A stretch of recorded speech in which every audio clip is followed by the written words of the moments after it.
So let's draw a diagram for this one. We've got a square loop and let's let its sides have length L. We know that L is equal to 20 centimeters and it's pivoted about the center and it's placed into a magnetic field which is parallel to the plane of the loop. So it looks something like this.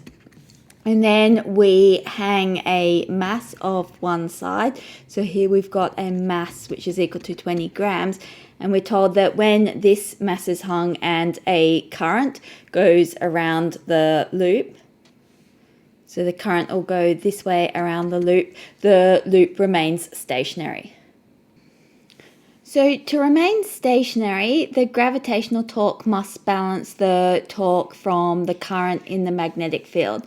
So we can say that the gravitational torque will be given by L over 2, that's the distance of the mass from the pivot point, times mg. And this must have the same magnitude as the torque from the current, which is given by BI, A, and A will be equal to L squared times N.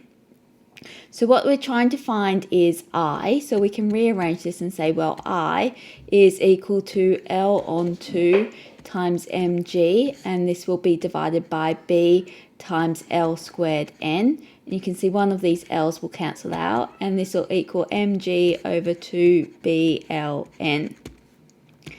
And so substituting in, we've got the mass here is 20 grams, so that's 20 times 10 to the minus 3. G, that's 9.8. We've got 2, and then the magnetic field strength we were told was 0.30. The length is 20 centimeters, so 0.20. And then the number of turns is equal to 20. So solving this on the calculator, we get 0.082 amps.